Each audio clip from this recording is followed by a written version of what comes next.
Bonjour à tous. Alors dans cette vidéo, on va voir ce qui se cache dans le portefeuille, pour un trader évidemment.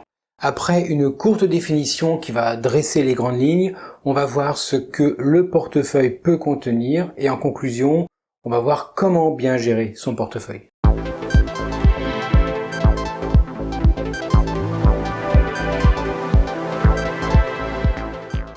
Alors dans cette vidéo, on va parler de marché financier, de risques, d'intérêts, de sous-jacents, de créances, de taux de change, d'ETF et j'en passe encore des meilleurs. Donc si jamais vous avez des problèmes pour comprendre ces mots techniques, ne vous inquiétez pas, la description de la vidéo contient des liens vers d'autres vidéos de la chaîne. Il y en a 250 qui parlent de vocabulaire et donc vous aurez tous les compléments qu'il vous manque. Un portefeuille dans le contexte du trading fait référence à la collection d'actifs financiers détenus par un trader ou un investisseur. Il représente l'ensemble des positions et des investissements qu'une personne détient dans le but de générer, bien sûr, des rendements financiers. Un portefeuille peut contenir différents types d'actifs financiers, tels que, je vais commencer par les actions.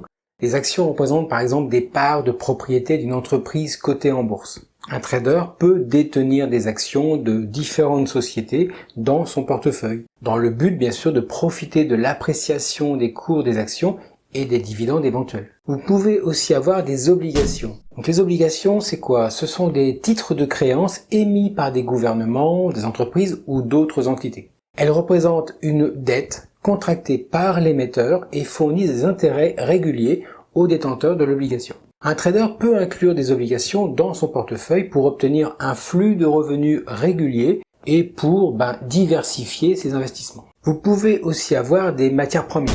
Les matières premières telles que l'or, le pétrole, le cuivre et plein d'autres choses peuvent également faire partie d'un portefeuille de trading. Les traders peuvent spéculer sur les prix des matières premières en achetant des contrats à terme, des options ou des ETF liés aux matières premières. Vous pouvez aussi avoir des devises. Le marché d'échange, donc ce qu'on appelle le Forex, permet aux traders de négocier des paires de devises. Les traders peuvent détenir différentes devises dans leur portefeuille afin de tirer parti des variations des taux de change entre les différentes monnaies. On peut aussi avoir des fonds communs de placement. Donc les fonds communs de placement regroupent les investissements de plusieurs individus pour créer un portefeuille diversifié d'actifs financiers. Les traders donc peuvent investir dans des fonds communs de placement pour accéder à une très large gamme d'actifs gérés par des professionnels de la gestion d'actifs. On va finir sur les produits dérivés.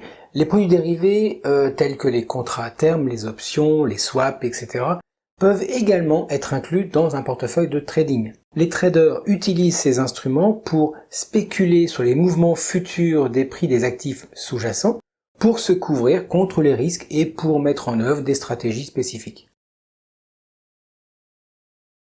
Alors, il faut noter que la composition d'un portefeuille dépend des objectifs, de l'appétit au risque et de la stratégie de trading de chaque individu. On est tous différents. Certains traders peuvent privilégier une approche plus agressive, avec une concentration sur un certain type d'actifs, tandis que d'autres peuvent préférer une approche plus diversifiée pour réduire le risque global, ce que je vous conseille quand même. La construction et la gestion d'un portefeuille efficace nécessitent une compréhension assez approfondie des marchés financiers, de l'analyse des risques et une gestion prudente des positions. C'est à ce moment-là où je vous conseille d'aller voir un professionnel qui pourrait vous conseiller sur les investissements que vous pourriez faire pour enrichir et pour diversifier votre portefeuille. Cette vidéo est maintenant terminée, vous voyez c'est assez court. Maintenant que vous savez tout comment faire un portefeuille cohérent et bien garni, écoutez, moi il me reste à vous souhaiter de très bons trades et de rester prudent sur les marchés.